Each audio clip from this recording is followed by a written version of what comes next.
हम प्रभु परमेश्वर को धन्यवाद देंगे आज की सुंदर सुबह के लिए कि परमेश्वर ने आज की सुंदर सुबह मुझे और आपको दी है ताकि हम परमेश्वर की महिमा करें और परमेश्वर के नाम को ऊंचा उठा पाएं। प्रियो, मैं आप सभी का स्वागत और वेलकम करता हूं living Christian movement fellowship ministry Jaipur Rajasthan में। प्रभु आप सबको बहुत आशीष दे, यही दुआ हमारी है, यही प्रार्थना है कि प्रभु आप सबको बहुत आशीष दे ताकि आप आगे बढ़ते जाएं और परमेश्वर की महिमा करते चले जाएं। परमेश्वर कहता है कि हम प्रेम करना सीखें, एक दूसरे को प्रेम में बांधते जाएं, एक दूसरे को प्रेम से समझाते जाएं, एक दूसरे के साथ प्रेम में बढ़ते चले जाएं। भजन संहिता उसका 34 अध्याय उसके 3 पद में कहता है, मेरे साथ यहोवा की बड़ाई करो, आओ हम मिलकर उसके नाम की स्तुति करें।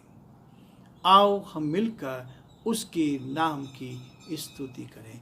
परमेश्वर चाहता है कि हम एक दूसरे के साथ मिलकर परमेश्वर की बड़ाई करें। इसलिए कलीसिया एक साथ मिलकर ईश्वर की आराधना करते हैं, शुद्ध मन के साथ परमेश्वर की महिमा करते चले जाएं। इसलिए प्रियो, परमेश्वर का वचन मुझे और आपको कहता है, प्रेम मेरे जीवन में हो, प्रेम आपके जीवन में हो। हम एक दूसरे से प्यार, निस्वार्थ प्यार, ऐसा प्यार जहां समझौता ना हो, ऐसा प्यार जिसमें लालच ना हो, ऐसा प्यार जिसमें किसी प्रकार की लालच की बात ना आए। इसलिए प्रियो, परमेश्वर का वचन इस बात के लिए मुझे और आपको प्रेरित करता है ताकि हम आगे बढ़कर परमेश्वर की महिमा करते चले जाएं। परमेश्वर के वचन को एक बार फिर से हम पढ़ेंगे। पहला कुरिन्थियों उसका 13वां अध्याय और उसके 1 पद से लेकर 3 पद तक फिर से मैं आपके सामने पढ़ना चाहूँगा। मैं मनुष्य और स्वर्गदूतों की बोलियां बोलूं और प्रेम न रखूं तो मैं ठनठनाता हूं पीतल और झंझनाती हुई झांझ हूं। और यदि मैं भविष्यवाणी कर सकूं और सब भेद और सब प्रकार के ज्ञान को समझूं और मुझे यहाँ तक पूरा विश्वास हो कि मैं पहाड़ों को हटा दूं, परंतु प्रेम न रखूं तो मैं कुछ भी नहीं। यदि मैं अपनी संपूर्ण संपत्ति कंगालों को खिला दूं या अपनी देह जलाने के लिए दे दूं और प्रेम न रखूं तो मुझे कुछ भी लाभ नहीं। परमेश्वर अपने इस वचन पर आशीष दे। प्रार्थना करेंगे। प्रभु जी, हम आपके हृदय से आभारी हैं कि आज का दिन आपने हमें दिया है कि हम आपकी महिमा कर सकें। रात्रि के मीठे विश्राम के लिए आपको धन्यवाद, इस सुंदर दिन के लिए आपको धन्यवाद। आपने हमें संभाला, आपने हमारी मदद की प्रभु। हमारे सारे श्रोताओं के लिए, सारे भाई बहनों के लिए प्रभु जो इस डिवोशन को सुन रहे हैं प्रभु, हम बड़े आदर के साथ आपके हाथों में सौंपते हैं। हर एक की सुधि ले, हर एक की मदद का हर एक को अपने हाथों में ले ताकि हर जन आप में सुरक्षित रहे, आगे बढ़े और आपकी महिमा का बन सके और जो आपकी योजना है पिता उसको अपने जीवन में पूरा होता देख सके। हमारी प्रार्थना, हमारी विनती प्रभु जी हमारे प्रदेश राजस्थान के लिए, राजस्थान के मुख्यमंत्री अशोक गहलोत जी के लिए आपके हाथों में सौंपते हैं। प्रार्थना विनती करते हैं, आपका दया का हाथ उन पर बना रहे, आपकी करुणा उन पर बनी रहे, आपकी सुरक्षा उन पर बनी रहे। आप उनको आगे बढ़ाएं और अपनी महिमा के लिए इस्तेमाल करें। जो योजनाएं उन्होंने बनाई है उन योजनाओं को पूरी तरह से पूरा कर सके और जो आपकी इच्छाएं हैं उनको पूरा होता हुआ देख सके। हमारे देश के लिए, देश के प्रधानमंत्री के लिए, राष्ट्रपति के लिए प्रार्थना करते हैं, आप उनको भी आशीष दें, आपका हाथ उनके साथ भी बना रहे। हम प्रार्थना विनती करते हैं आपके सभी दासों के लिए प्रभु जी, सारे पासवानों के लिए हे परमेश्वर हम प्रार्थना करते हैं, बिशप्स के लिए, सिस्टर्स के लिए, सारे प्रभु के दास और दासियों के लिए प्रभु जी, सारी कलीसियाओं के लिए प्रार्थना करते हैं। जयपुर शहर की सारी कलीसियाओं को, राजस्थान की सारी कलीसियाओं को, हिंदुस्तान की सारी कलीसियाओं को, सारे लोगों को आपके हाथों में सौंपते हैं। आपकी सुरक्षा में लेकर आते हैं। हर एक की सुधि ले, हर परेशानी से, कठिनाई से बचाएं। इन दिनों जो पिता परमेश्वर परेशानियों में है, सताओं में है, आप उनकी सुधि ले प्रभु। हम आपसे प्रार्थना करते हैं सबको अपनी सुरक्षा मिले, ताकि प्यारे परमेश्वर एक बड़े कार्य को हम आपकी महिमा के लिए देख पाए और आपके लोग सुरक्षित पाए जाए। हम आपकी ओर देखते हैं, हम आपकी ओर अपने ध्यान को केंद्रित करते हैं और प्रार्थना करते हैं सब कुछ में परमेश्वर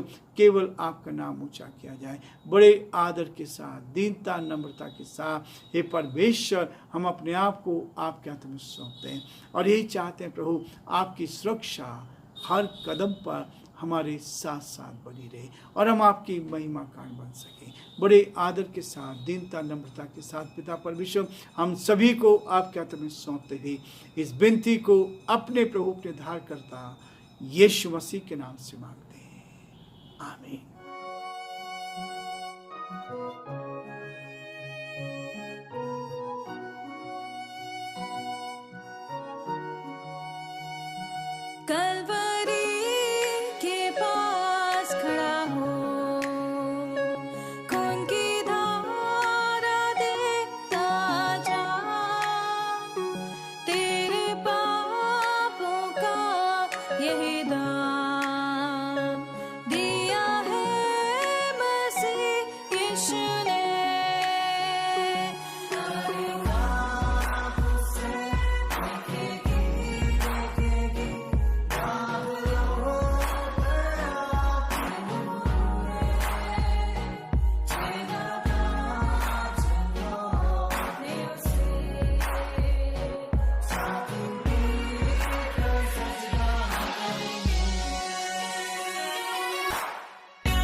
चाहता है रात अंधेरी आती है, तौबा कर दरवाजा होगा बंद, कुछ ना होगा वे पछताने से,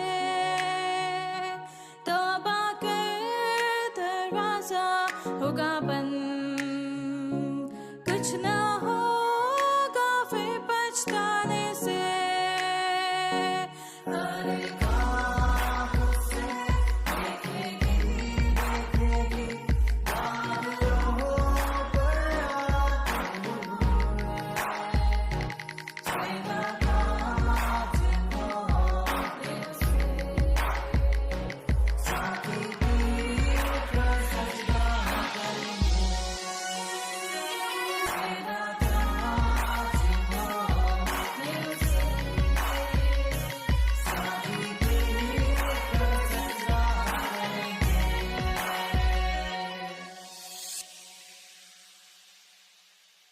प्रियो, परमेश्वर का वचन कहता है यदि मैं भविष्यवाणी कर सकूं, भविष्य की सारी बातों को मैं बता सकूं, भविष्य के सारे ज्ञान को मैं रखता हूं, भविष्यवाणी कर सकूं और सब भेदों और सब प्रकार के ज्ञान को समझ सकूं, परमेश्वर के ज्ञान को मैं समझ सकूं। बहुत सारे लोग आज भविष्यवाणी करते हैं, बहुत सारे लोग अलग अलग बातें करते हैं, लेकिन प्रियो उनके अंदर प्रेम नहीं, एक दूसरे के विरोध में काम करते जाते हैं, संसार के लोग भी और आत्मिक लोग भी। वो कहता है यदि मैं भविष्यवाणी कर सकूं और सब भेदों और सब प्रकार के ज्ञान को समझूं और मुझे यहां तक पूरा विश्वास हो कि मैं पहाड़ों को भी हटा दूं, इतना बड़ा कार्य मनुष्य कर सकता है यदि वो ईश्वर के साथ ईमानदारी के साथ चल रहा है, यदि वो एक दूसरे के साथ प्रेम कर रहा है। पहाड़ों को हटा दूं और प्रेम ना रखूं तो मैं कुछ भी नहीं। आज बहुत बड़े चमत्कारों की बात करते हैं, बहुत बड़ी चंगाइयों की बात करते हैं, बहुत बड़े बड़ी भविष्यवाणी करते हैं, लोग भविष्य बताते हैं, लेकिन उनके अंदर प्रेम नहीं। एक जाति दूसरे जाति के विरोध में, एक लोग दूसरे लोगों के भीड़ बहुत हो सकती है, लेकिन प्रियो प्रेम नहीं है तो कुछ भी नहीं है, प्रेम नहीं है तो कुछ भी नहीं है। यदि प्रेम है, इसलिए कहते हैं परमेश्वर प्रेम है, वो हमें प्रेम करना सिखाता है, वो हमें सिखाता है कि अपने पड़ोसी से हम प्रेम करें, अपने लोगों से प्यार करें, हम एक दूसरे के साथ उस प्रेम को बांटें और परमेश्वर के उस प्रेम को लेकर हम दूसरों को बताते चले। इसलिए कहता है यदि मैं अपनी संपूर्ण संपत्ति कंगालों को खिला दूं।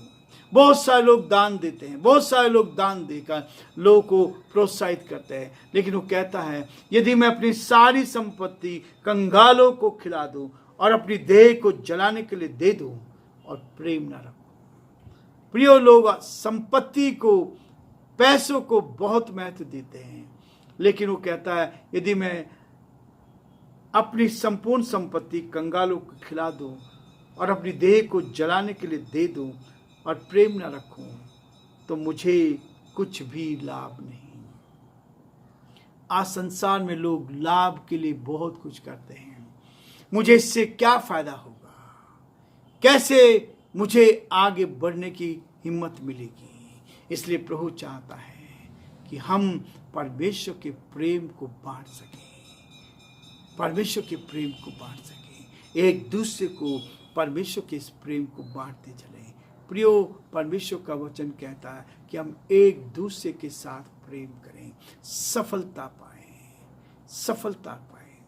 जो कंगालों की सुधि लेता है, जो कंगालों पर दया करता है, उनका राज्य सदा तक स्थिर रहता है, वो सदा तक बना रहता है। इसलिए प्रियो, परमेश्वर का वचन कहता है अनेकता में एकता। परमेश्वर हमारे जीवन में भी अनेकता में एकता लाना चाहता है। प्रेम हमें एकता में बांधता है, प्रेम हमें इस बात के लिए सिखाता है एकता में संपन्नता है, यूनिटी है, एकता है, प्रेम है तो संपन्नता भी है। आप आगे बढ़ते जाएंगे। ये हमारे जीवन में होना चाहिए, हमारे जीवन में होना चाहिए। हम बोलते हैं तभी हमारे दोनों होठ मिलते हैं। जब आप हम कहते हैं तो दोनों होठ मिल जाते हैं। प्रियो, प्रेम इसी बात को सिखाता है। जब मैं बोलता हूं तब क्या होता, स्वार्थी भावना होती है मैं। तो इसलिए प्रियो, हम बनकर परमेश्वर की महिमा करें, एक दूसरे को इसी निस्वार्थ भावना से जन कल्याण को प्राप्त करें, लोगों के जीवनों को हम प्रोत्साहित करें। यही है हमारे लिए। इसलिए वो कहता है मत्ती उसके 6 अध्याय 9 से 13 पद में कहता है, यीशु मसीह ने अपने चेलों को प्रार्थना करना सिखाया, हे हमारे पिता, तू जो स्वर्ग में है, तेरा नाम पवित्र माना जाए, तेरा राज्य आए, तेरी इच्छा जैसे स्वर्ग में पूरी होती है इस पृथ्वी पर भी हो। परमेश्वर मुझे और आपको यही चाहता है, हमारे दिन भर की रोटी आज हमें दे, और जिस प्रकार हमने अपने अपराधियों को क्षमा किया है वैसे तू भी हमारे अपराधों को क्षमा कर, और हमें परीक्षा में न ला परंतु बुराई से बचा, क्योंकि राज्य, पराक्रम और महिमा सदा तेरी है। प्रियो, चेलों को ये प्रार्थना सिखाए। जब चेलों ने कहा कि हमें प्रार्थना करना सीखा, इस प्रार्थना में पहली चीज दिखाई एक वचन है, मैं का कहीं भी उपयोग नहीं किया गया है। प्रियो, परमेश्वर का वचन कहता है, हे हमारे पिता, तू जो स्वर्ग में है, वो वहां से सुनता है और कहीं भी मैं का उपयोग नहीं किया गया। हम, हमारे और हमसे भरी हुई प्रार्थना है, और इसलिए परमेश्वर चाहता है प्रियो, इस प्रार्थना के लिए हम निवेदन करें, परमेश्वर की महिमा करें, और हमारा जीवन परमेश्वर को भाता रहे। हमारे दिन भर की रोटी आज हमें दे, ताकि हम परमेश्वर के साथ आगे बढ़ते जाएं और प्रार्थना में संतुलन लगाते रहें और प्रभु की महिमा करते चले जाएं। प्रभु आप सबको बहुत आशीष दे, और प्रभु का हाथ आप पर और आपके पूरे परिवार पर बना रहे।